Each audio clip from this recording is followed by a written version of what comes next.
All right, here we go. OverDrive, off and running. TSN 1050 on the TSN app, your home smart speaker, and up on TSN 4. Bryan Hayes, Frankie Corrado, Jamie Noodles McLennan. Noodles putting an hour in this afternoon. 1 hour on the nose. That's it, eh? Just mailing it in. I like it. Well, you know what? You got to give my thoughts, get excited. I had a chance to sit on the Leaf panel last night and, watch. I don't even know how I describe that. I want your guys' opinion. Is it a debacle? Was it from Buffalo's standpoint, it was a debacle, but it wasn't that good of a game. It was kind of like, all right, the Leafs are asleep, and then, they turn it on, and Buffalo just does Buffalo stuff. But, man, it was I needed to be on for an hour, put it that way. Yeah, it's great. And you're flying out. You're going to Seattle, I think it is, or whatever. And anyway, Frankie and I will be here. Luke's coming up at 5, and Al's brother will be in here. And I might have to address something with Al's brother a little bit later on. Yeah, I think there was almost a coup that took place on Friday. I was getting a little bit concerned. Coup? Well, Al's brother was hosting the show, right? Yeah. So he's mowing my lawn on Friday, which is great. Yes. He steps in. It was amazing. And by all accounts, I asked Doogie, I said, how was Al's brother? And he said, phenomenal. Spectacular hosting job by Al's brother. So credit to Al's brother. But he's mowing my lawn already. He's in my seat. He's doing the thing with the show. And we were on the Bills-Lions game, and I sent him a text like I do every day in the morning. What are you thinking for the pick? And then we have our back and forth, and we kind of get a read on where we stand. He completely flushes me. Wow. No answer from Al's brother. And then right before the segment, which was at 6, he sends some kind of gratuitous, I'm going with the Bills, or not really a throwing it back into my court, which is generally the way we operate. More of a, I'm the captain now, and we're taking the Bills. And if you got a problem with it, go take a lap. I couldn't care less. Wow. That's concerning behavior. Very concerning behavior. That's gutless. Well, I thought it was somewhat of a coup. That's kind of what it felt like to me. I'm like, this guy's trying to completely take over my life. Yeah. He's hosting the show already. Now he's the captain of Hayes and Bro. It's DeStefano and Bro. As of today. Now it's DeStefano and Bro. Al's brother's brother, that's me. So I have to address him in an hour and make sure that I set him straight. Yeah. Because it was very concerning. You have to be stern with him because this can't become a pattern of behavior. This needs to be stopped right now. I will stop it. There's in the a tracks. lot riding on. Like the season has gotten way closer than you guys may have expected. Both swinging both ways. Yeah. We were getting crushed early on. Autopilot, cruise control. You guys weren't even... Let's put it this way. There were weeks where you weren't even concerned with what they were going to do. Right. Like you just, whatever, make your picks. You're not even close to us. And it's swung so many different ways now. It's come the other way. Now we got 2 games tonight. We got games on Saturdays moving forward. We got games on Christmas Day. So, yeah, Luke and Al's brother coming up. How would I describe that game last night? I do think... I mean, you saying Buffalo doing Buffalo things is such an appropriate way of handling that. And like I was thinking, and as I'm watching the game, I'm flipping back and forth. I watched the start of the Bills-Lions game, and the Bills get up 14-0 quickly.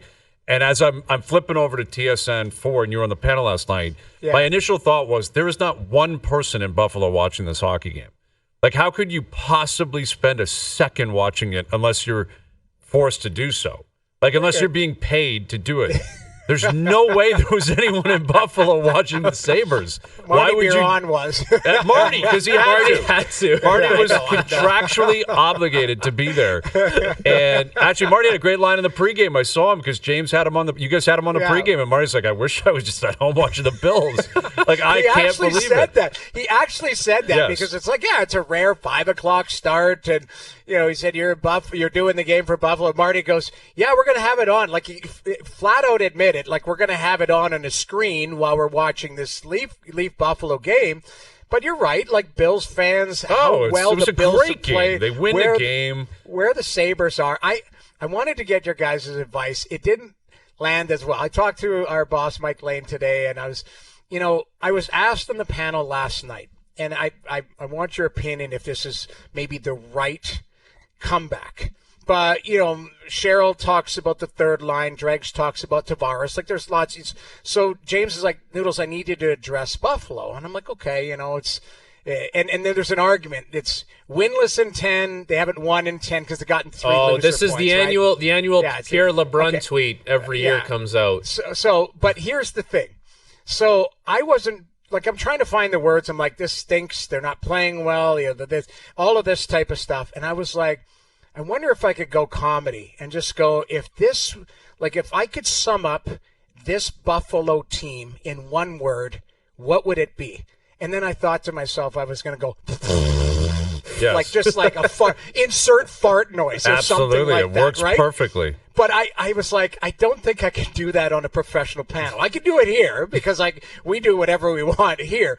But I was like, I don't. Yeah, exactly. Like that's the Sabres. I needed that noise, but I was like, okay, it's dreadful, whatever. But I pulled back. I got listen. I was like, I'm just going to try and be a pro and whatever. But that was insert fart noise, whatever you want to do for that. And that team fell apart.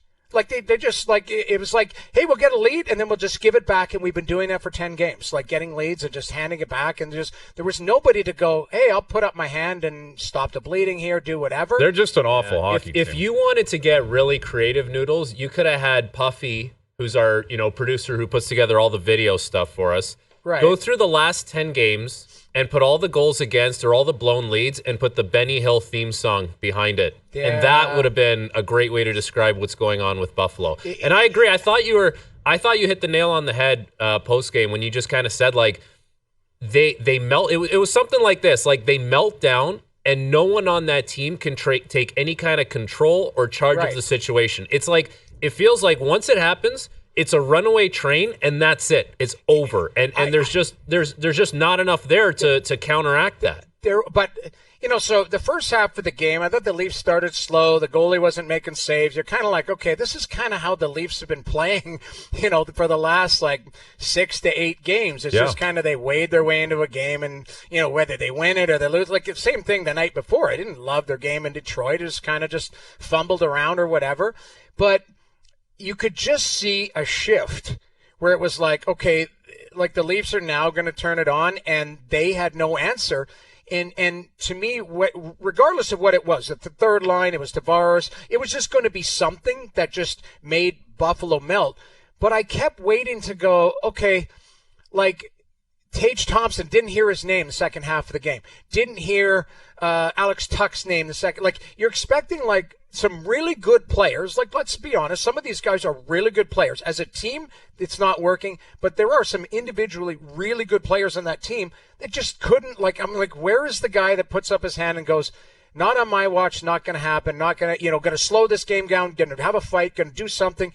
There was just nothing. And it was like controlled scrimmage halfway through the game where it was like, well, hold on to the puck. The Leafs have forecheck, turn it over, get a chance, get a goal, get a 2.5 minutes, game's over. That's it, done. It was just a weird game for me to watch like live and then have to talk about it afterwards. Yeah, I was surprised, like I'm not watching Buffalo play every night. I've seen them a number of times. I'm aware of what they're going through. I was surprised by how lifeless they are and how they have no playmakers on that team.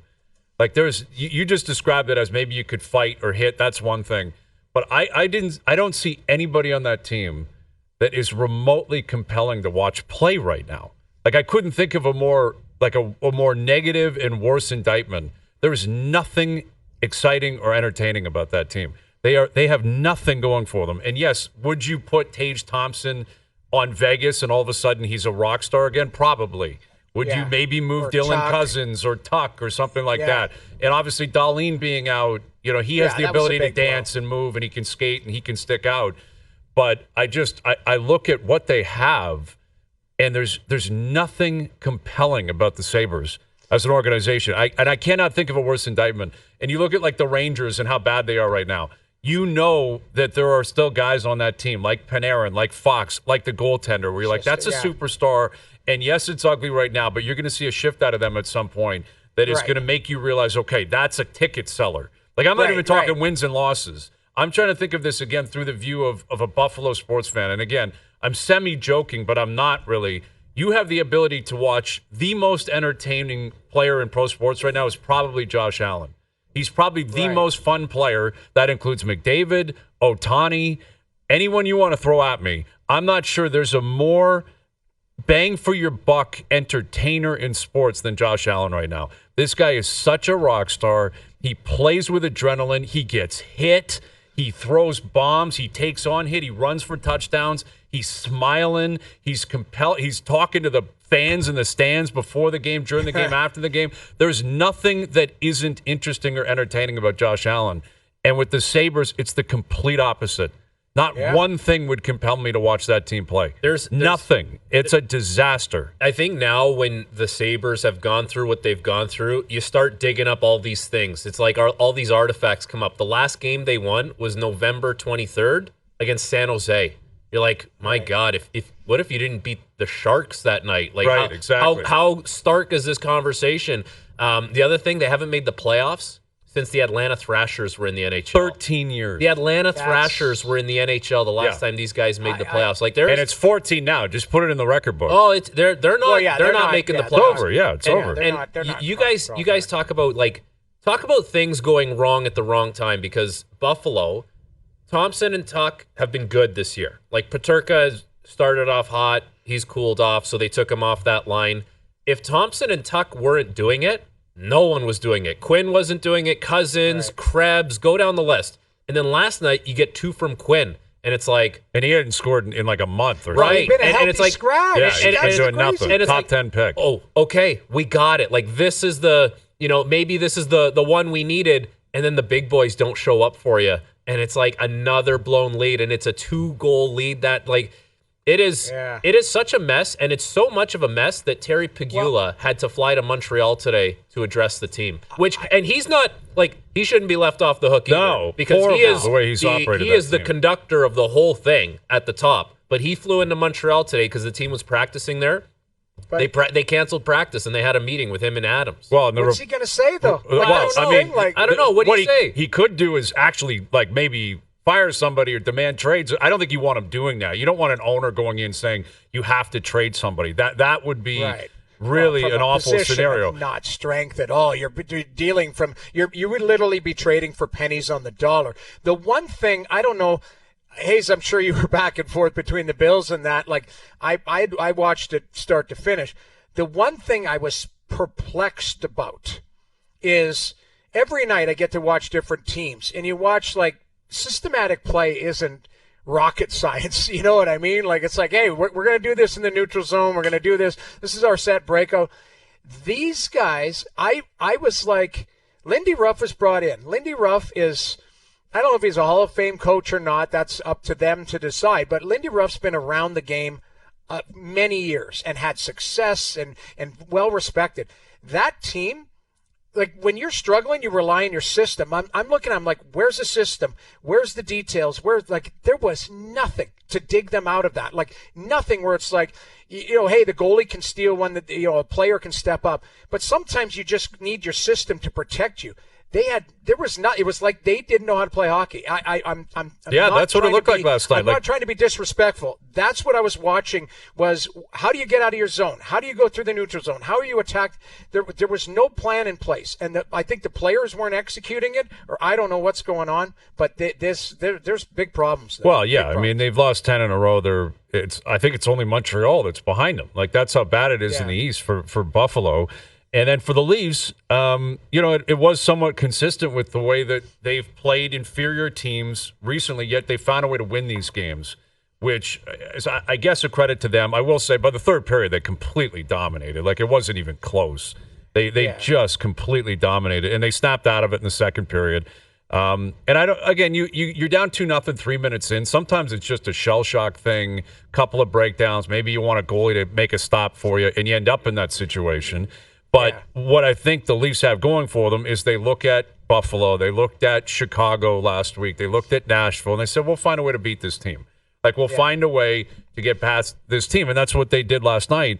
And, again, they've got to clean it up because you are losing to teams like Detroit who haven't been playing great. You threw away games against Pittsburgh, who, albeit have been better lately, but you're in those games, and those teams have found a way to put them away. Right. But I think when you look at what the Leafs are kind of doing right now, that you could tell, and Berube said it to Claire before the game, like they're trying to clean up some defensive breakdowns. They're trying to work on making sure they transition out, and they think that offense is going to pop at some point. And it did last night. And I can say this, and I think I can speak for everyone when I say this, nobody needed a game like last night, maybe in the history of the franchise, more than Max Domi needed that game last night. Like, Max had gone 16 games in a row, I believe, without a point. Yeah. That dating back prior to his injury. Like, he's a guy they've committed to. Max is a good player in his prime that they've committed years in term to. He had to break out last night, and he did, to his credit.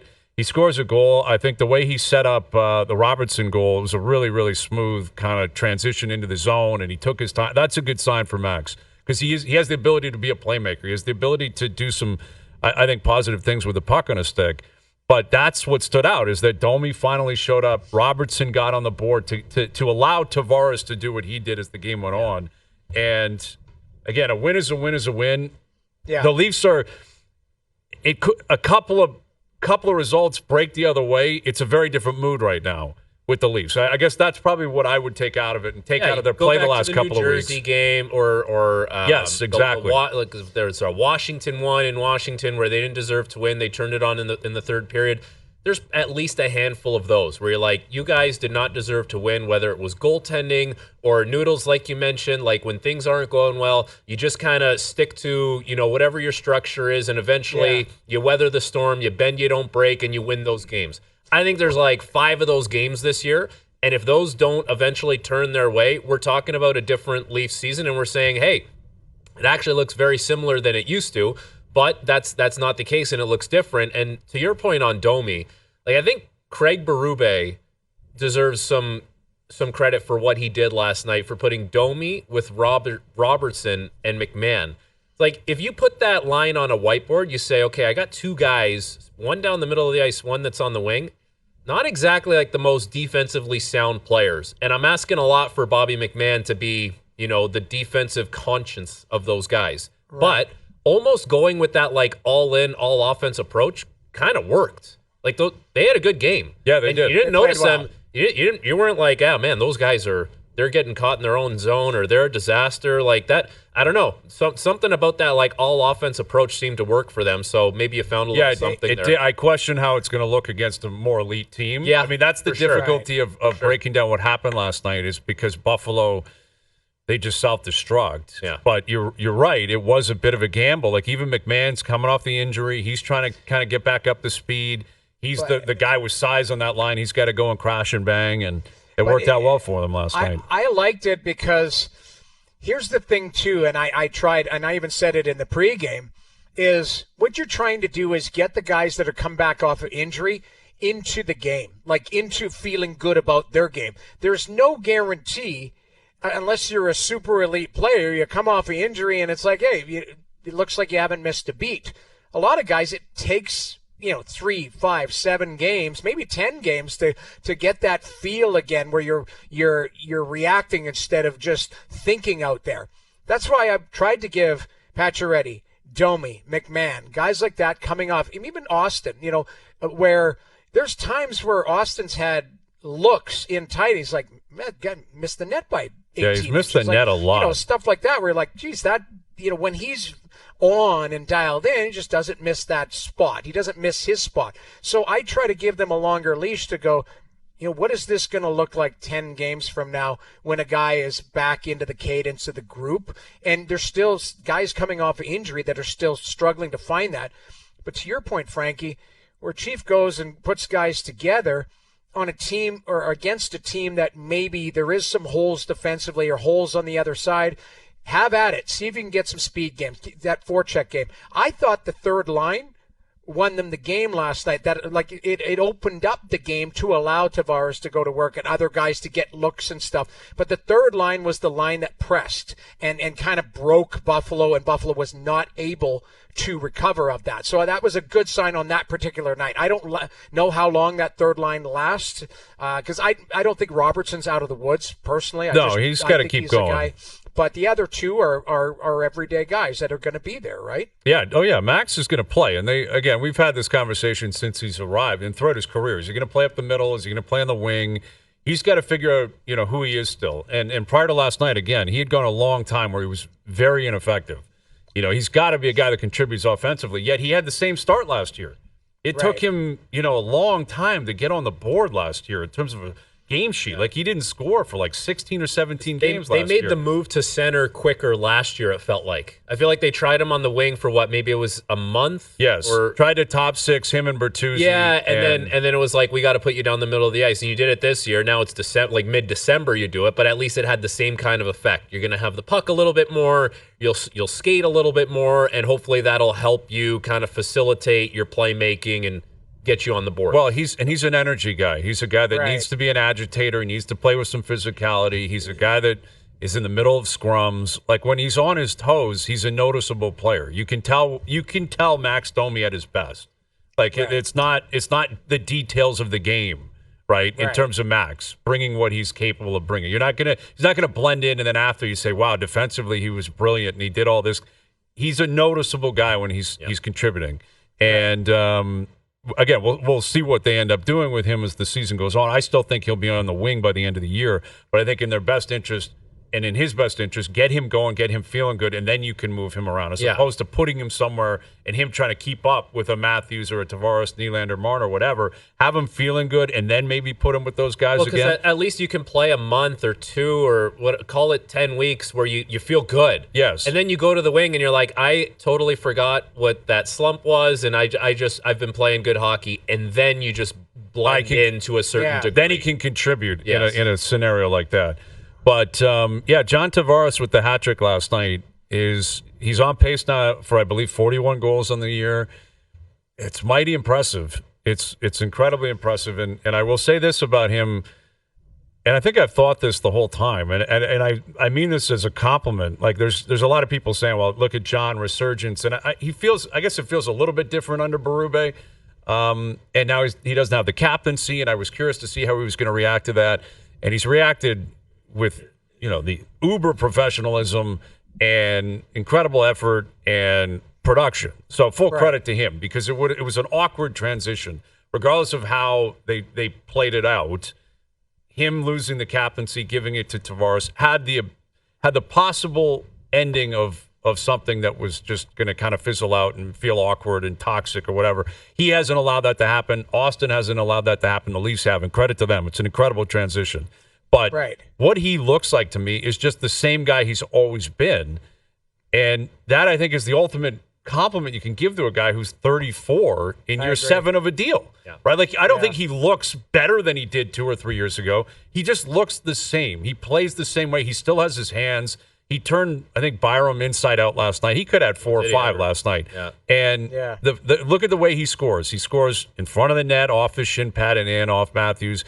Then he's got a kind of a quick one-timer where he finds, I guess he went shelf on the one goal. Yeah, and that's an empty netter, bar down. And then he dangles Byram, and he almost, opens up the 5-hole. Like, that was just a classic Tavares game, but it's basically what we've seen for 7 years. It's just the same guy. And again, that's a compliment. That's not me taking a shot. I think he should be really proud of that, because it's a testament to his professionalism. He should, because I think everybody talking here on this panel, I think there's everybody around town expected years maybe 6, 7 to be throwaway years at $11 million, and it's not a throwaway year. It's good. I still, and this is more a conversation I think for the future, next month, whatever. I still believe the Leafs need another centerman to strengthen down the middle of the ice, just to go up against the big boys around the league.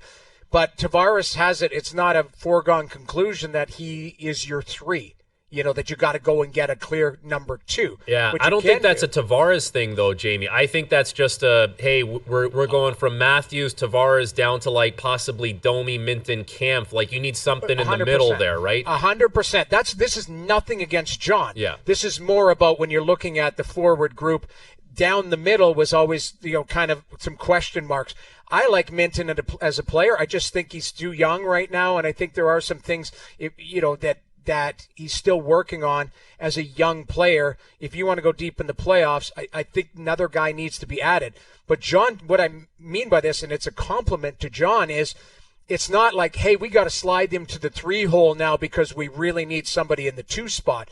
Like, it's now we can find somebody to play either 2 or 3 in that, and John is a capable guy. Like, that's my point, is it's not a huge hole down the middle of the ice after Austin. And yeah, he's proven his wheels haven't fallen off. Well, I mean, that's ultimately what he's done. The wheel, like, that was going to be always the most pressing thing. Like, at what point is the foot speed really going to fall off? And let's be honest, like, at times we have probably said, like, okay, it looks like it might be happening. And to his credit, whatever he does, because we know he's such a great pro and he takes care of himself, and like, he always seems to snap back. You know, whatever, if it's a half step that you feel like he lost, you'll watch him a couple weeks later and it's like, I'm not seeing it now for whatever reason. So credit to him. He's obviously done that. But I think the biggest thing you can say is John Tavares, when he's at his best, can overpower players, right? Like, he will bulldoze people in the corner or behind the net or in front of the net. Like, he's always been that. And he still does that. Like, that hasn't fallen off either. So I think, like, yeah, you know, you have to give him a lot of credit for the mentality, the mindset, but the physical tools that made him what he is are still there. Yeah. He's always been great, elite in tight spaces. Yeah. That's where he's made his career, is in front of the net, in the corners, off the draw. Like, if it's a wide open, you know, again, he danced Byram last night. He has the ability. That one against Byram, like, Tavares is one of those guys where if he's coming in on you one-on-one, it's not going to be like a nifty little, you know, through the triangle. He will, like, out-muscle you as he dangles you. I think that's, like, the thing that gets lost in it. Is not only has he got the good hands, he's going to out-muscle you on his way to doing it. And that hasn't changed. Like, that's still the same. He still out-muscles people the same way. Yeah, you can't knock him off his feet. Yeah. You know, if he's got a step on you, that cross-check or the hip check's not going to budge him. And he's still doing it, man. And that's a credit to him. And again, the Leafs, they need it. Like, and we can talk about the contract and all that, but that would be louder. And I'm not talking about his future one. I'm talking about his current one. If he wasn't scoring and wasn't contributing, but he is. Yeah. So it's not loud because he's producing. That's exactly really what it is. As it should be. Like, that's the way it always should be in terms of an evaluation. You pull your weight, and okay, awesome, go out and do your thing. And I think there was times where people were getting ready to kind of like, and including all of us, like, to not make excuses for it, but man, he's had, you know, a good run here. If the legs fall off, like, it's 1 year, and geez, what it's going to look like. But it hasn't been. It's been it's been consistent.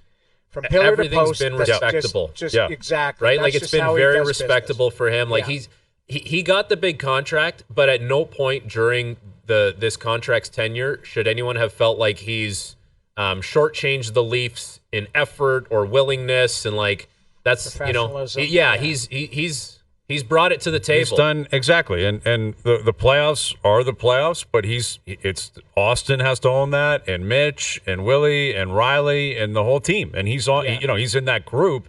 He hasn't dragged them anywhere yet. The only series they've won in 20 years was off his stick. Yeah, you know, he does have that over the rest of them. That the biggest goal they've scored in 20 years has been his. We don't talk about that as much because the series against Florida was so bad. Yes.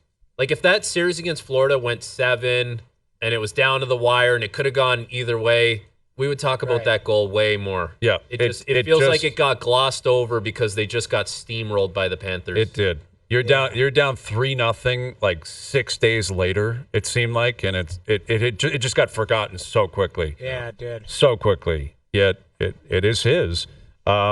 All right, we'll get to something to chew on. Brought to you by Boston Pizza today on the Lions and the Chiefs, both looking very vulnerable right now.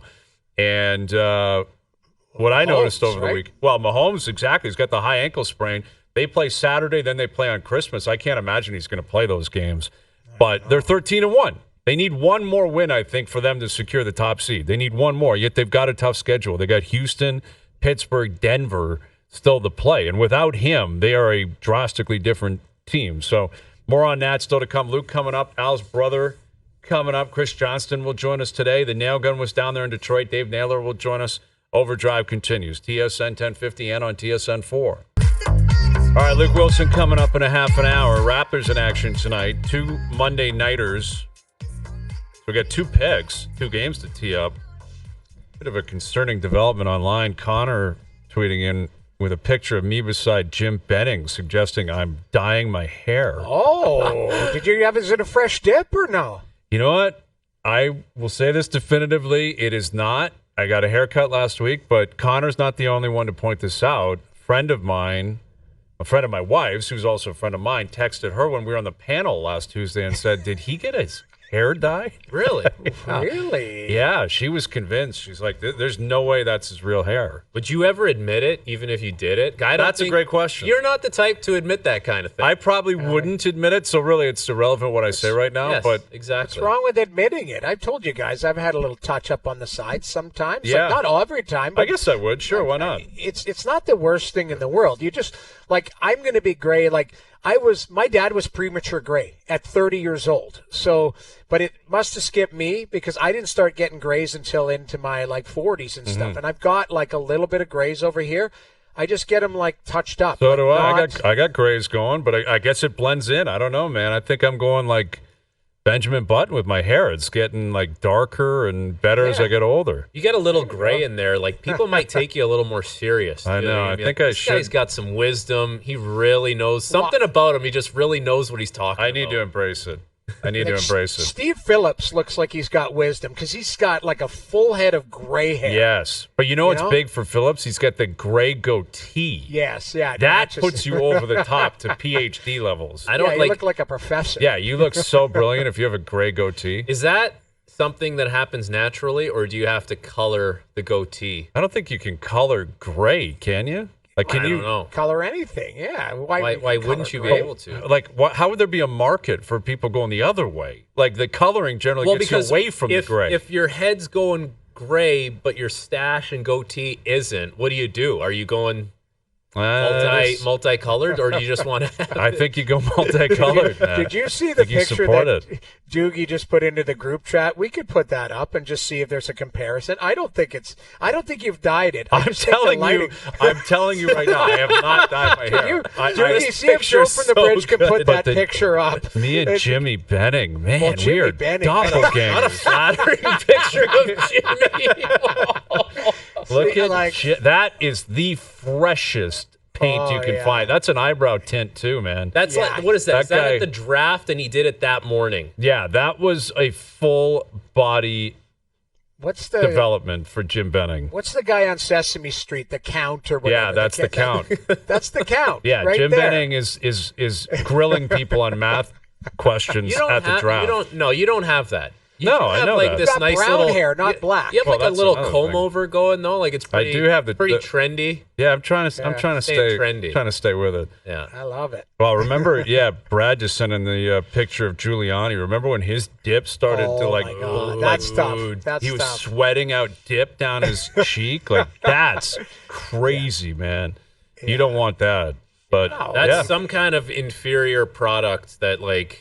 I don't know. That's dollar store Where do you stuff. get that? Yeah. Yeah, that's like he should have known better. Giuliani, you're a public figure. You can't put yourself in that position. Years ago, it's that Ron Popeil guy.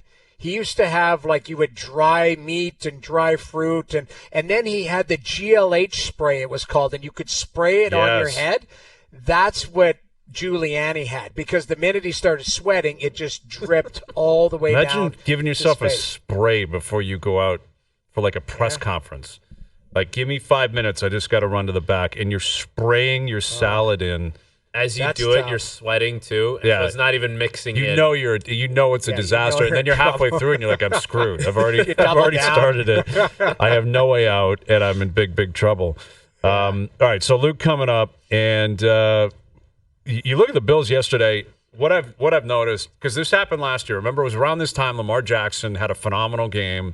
Can't remember who he played against, but he put up massive numbers, and all of the national media in the States just said, it's over, it's done, Lamar wins the MVP. That happened last night and into this morning. I saw Dan Orlovsky say it, saw Rex Ryan say it, and what happens is, and to be clear, I agree that Allen is the clear-cut favorite to win the MVP right now. Yeah. Barkley didn't have himself a great game statistically yesterday, so Saquon may have taken a step back. Lamar was phenomenal, but it was against the Giants, so I'm not even sure what it's worth. Coming off a bye, you knew Lamar was going to crush.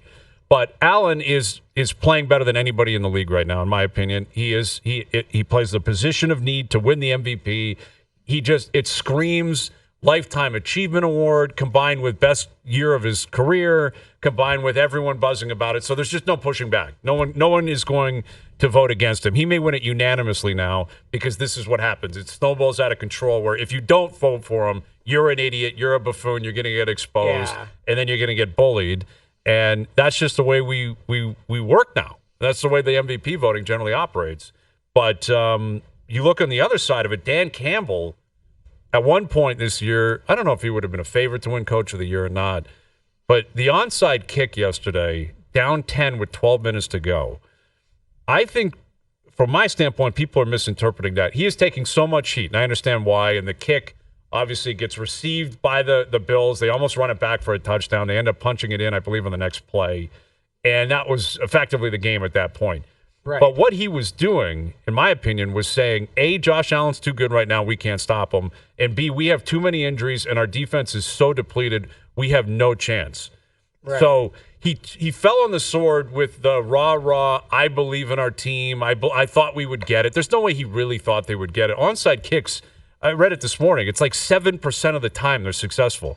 They never work. I don't remember the last time I saw an onside kick get They never work by the team. They never work. Usually, a guy like receiving it will puke it up. That's really what happens, yes. right? Like that's the 7%. Is it a guy going? It skips at the last second and hits the guy's lace or hits his leg and bounces. But I don't know the last time that even happened, Noodles. Yeah, but that's how it happens. You're right. Yeah. The guy, the receiving team tries to be a hero, which the Bill player kind of did. He could have let that go out of bounds, I think. Yeah. But they go up, try to be a hero, try to think I'm going to take this back. But I think Campbell actually did his defense somewhat of a favor because I'm not suggesting this was his intention, but he took the heat off his team. Right. Everything became Dan Campbell's an idiot. He's a riverboat gambler. He's going to kill his team. How could you possibly do that? 7% of the time, blah, blah, blah, blah, blah. And as a result, we're talking more about the lack of decisiveness by Campbell as opposed to why he would do that, which is because his defense is getting destroyed right now.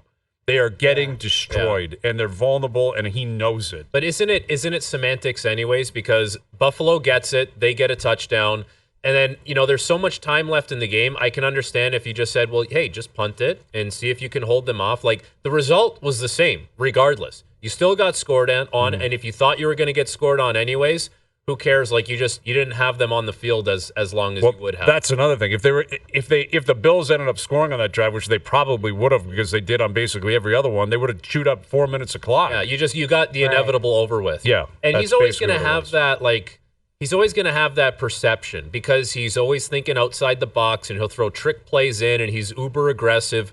You just hope if you're a Lions fan that when push comes to shove and you need him to really dial it in and make the right decision. Like, if it's in a playoff game, it's coming. Yeah, it's coming. This is going to happen. We're going to see a situation where you need Dan Campbell to screw it on straight and make the right call, and we're all going to see what he does. But that's the thing that everyone's looking for. I can't wait for it, man. You can't wait because it could it happen against Green Bay? Absolutely, it right? Could. Like the door. I think the door's wide open for the Lions. Have been the best team possibly in the league all year, certainly in the NFC. Their injuries keep adding up. They had multiple guys get hurt over the weekend. David Montgomery just had season-ending surgery. He's out. So Jahmyr Gibbs is a stud back, but he has not been used as much as he's not a cowbell guy because Montgomery is in there splitting carries with him. So now that was a big part of their offense that they never took it down off in terms of the backfield. Whether it was Montgomery or Gibbs, you always felt good in Detroit. Now Montgomery's done. Hutchinson's done. All these other guys on the defensive side are on the IR and hurt for an extended period of time, if not done for the year. I think if you're Minnesota, I think if you're Philly, for sure. The Eagles are right now the best team in the NFC in terms of who I think can win in the playoffs because of the injuries and because of what's happened with Detroit. And then you throw Campbell into it and you make him feel vulnerable. He is prone to doing anything.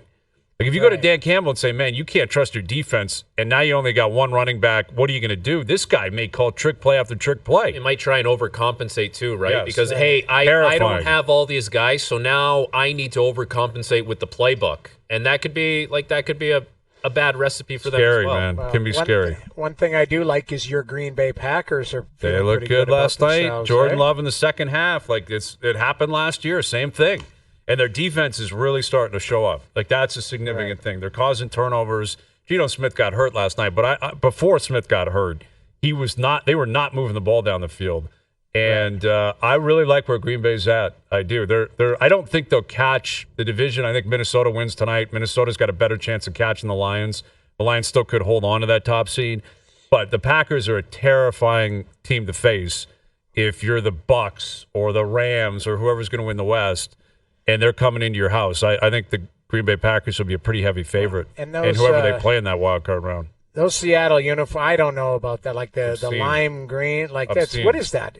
Neon? Yeah, that was what did they call that? Color rush or something? JP, they had some aggressive, man. I don't know. Well, have you seen the Ducks? Obviously, you saw them when they were in Toronto. The Ducks jersey. Puke orange. It's awful. You guys man. don't like it? I liked it when I saw a picture of it. I shouldn't say like it, but I was like, yeah, that's kind of interesting. And then watching it, roll through Toronto and Montreal, I'm like, those unis, man. I think they're going to tweak it at some point, but the color scheme is probably here to stay. I'm probably like in the minority of people that actually don't mind it. I feel like it's very Orange County of them. Yeah, is that what they're going for? I guess, I don't know. There is a lot of orange, and it's an aggressive, it's a Halloween kind of darkish orange. But I like turning that game on last night, I don't know what that color is. It's like neon or lime green or whatever the hell it is. Off-putting, though. It is off-putting. That's the word. It's like distracting. Yeah. And you're like, all right. It is too extreme, man. It's Seattle. Yeah. And when you get a team that isn't playing well in bad unis, it's even more difficult to overcome, right? Like that's like Anaheim. When the Ducks were in first place, you'd be like, man, that's kind of cool, and they're cutting edge, and they look great, and they're having fun. You don't think the Anaheim jersey is an upgrade over the ones they had? The ones they had were really outdated. Well, you know what? We need a history of those jerseys. I feel like they've changed. They were like the Mighty Ducks. There's the Ducks, and they've had feel like they've had more jersey changes or tweaks than any other team in the league. Yeah. Maybe I'm wrong. If you went back to the old purple and green Mighty Ducks, I don't think anyone would be upset with I think those were deep. Those were pretty sharp. Yeah. That's kind of like the Kraken have taken that over for expansion teams and different colors in the Utah colors. And who's gone through a lot of transition is the Canucks have changed their uniforms a lot. Remember they had that V. They were black. They were black with yellow and maybe some orange in there with this big V in the middle. That's when Harold Snepps was driving the bus Harold out there. Snepps with his bucket with the stash. Oh yeah, the comb over. They're starting to panic out there in Vancouver right now. And Rick Tockett's not happy with certain guys. And like when you get blown out, for starters, they can't win at home. Like they're horrendous at home, Vancouver. And what adds insult to injury is Marchand comes in 15 years later and turns the lights out on him. And he's still getting booed every time he touches the puck. As he should. But he scores that goal on the power play and then goes like the... Where are you at? The Hulk Hogan. You know how tough that would be to There's probably Canucks fans that are like new on the scene that don't even know why they're booing Marchand. Right, like there's a very passionate fan base there, of course, but younger kids, teenagers, right? And you're at the game, you're booing this guy, you don't even know why. Then he gives you the business. Yeah. Oh my God. And then he's trying to fight Quinn Hughes. Quinn Hughes has got a full cage on, and he's harassing him. Like, it just, he plays the heel. That's when he's at his best. Honestly, yes. He's healthy now when he's acting up. That's really what it is. And he's backing it up, too, with goals and assists and stuff, too. And they're starting to win some games, right? Like, Joe Sacco's getting the job done. Jim Montgomery in St. Louis, they're making deals. They're trying to get in. They're desperate to get in St. Louis. Yeah. All right. We'll come back and continue with that Vancouver theme. And Ottawa now in a playoff spot. Like, who's more likely to make the playoffs, the Canucks or the Senators? Come back and touch on that. Ooh. Luke Wilson coming up as well.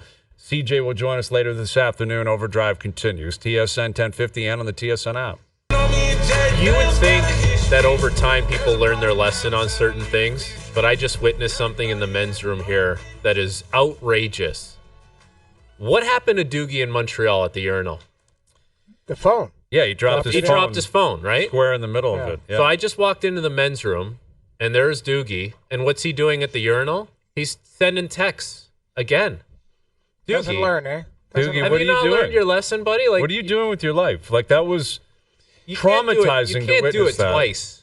There's no way. No, that means he's done it more than twice. You think it's dropped in twice? 100%. Yeah. Oh, if you don't learn from an experience like that, that means that's just routine in your life. Yeah. Yeah. You know what I'm saying? If you dropped your phone and took a leak on it, there's no way you're doing that again. I wouldn't. I would be scarred for a long, long time. Yeah. Doogie, though, this is a habit for you. Well, like, what's with you, Doogie? Why don't you snap out of it and, like, maybe put your phone down for 30 seconds. Hayes, I haven't dropped it since. That's not true. I don't think that's But a why great, are you doing it, though? That's not even the point that you didn't drop it. Why can't you leave your phone in your pocket when you're in there, Doogie? Like, what is the explanation? 90 seconds.